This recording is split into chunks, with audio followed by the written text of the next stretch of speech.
अब तो इसमें कोई दो राय ही नहीं है। आप देख लीजिए, ऐसा स्टेटमेंट था कि बिहार की जनता ने उस हाइड्रोजन बम को फूटते हुए देखा है तेजस्वी जी के अगेंस्ट में। तेजस्वी जी क्या, पूरे महागठबंधन के अगेंस्ट में देखा है। और सबसे बड़ी बात यह है कि ये जैसे स्टेटमेंट देते हैं, ये एलओपी कहलाते हैं, लीडर ऑफ ऑपोजिशन पार्टी। थोड़ी सी सेंसिबिलिटी इनको दिखानी चाहिए, लेकिन इन्होंने कभी ऐसा नहीं दिखाया है। ये पहली बार नहीं है जब इन्होंने ऐसे स्टेटमेंट्स दिए हैं, इमेच्योर स्टेटमेंट। क्योंकि अगर ये लीडर ऑफ ऑपोजिशन पार्टी है तो इतनी रिस्पॉन्सिबिलिटी बनती है कि ये कैसा स्टेटमेंट दे।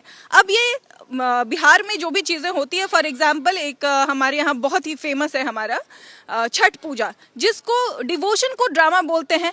तो इनके ऊपर तो हाइड्रोजन बॉम्ब फूटना ही था, बोला था एनडीए के अगेंस्ट में फोड़ेंगे और फूट गया। लगता है हाथ में जब इन्होंने स्टेटमेंट दिया तो वो इनके हाथ में ही फूट गया, इनके झगड़ा बंधन में ही फूट गया।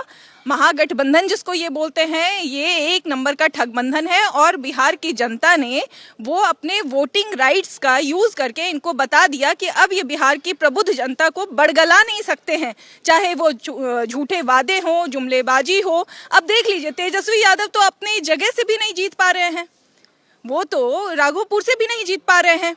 तो अब हम कैसे ये एक्सपेक्ट कर सकते हैं कि बिहार की जनता इन पे यकीन कर ले। अब बिहार की जनता MY समीकरण पे नहीं काम करती है, बिहार की जनता विकास के समीकरण पे काम करती है, बिहार की जनता महिला सशक्तिकरण पे काम करती है, बिहार की जनता जो अपना वोटिंग राइट करती है वो इंफ्रास्ट्रक्चर पे, हॉस्पिटल होना चाहिए, एजुकेशन होना चाहिए। और सबसे बड़ी बात यह है, हम बिहार की जनता को कॉन्ग्रेचुलेट करना चाहते हैं, उनको धन्यवाद कहना चाहते हैं।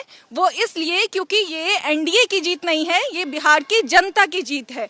और दूसरी बात यह है, हमने जो भी कमिटमेंट्स किए हैं, एनडीए गठबंधन ने नीतीश जी के नेतृत्व में जितने भी कमिटमेंट्स किए हैं पहले भी पूरा हुआ है। और बिल्कुल विश्वास रखिए, जाति धर्म सबसे ऊपर उठ के हमारा सबसे बड़ा धर्म यही होगा, जनता का सेवा। और जितने कमिटमेंट्स हुए हैं उसको पूरा किया जाए।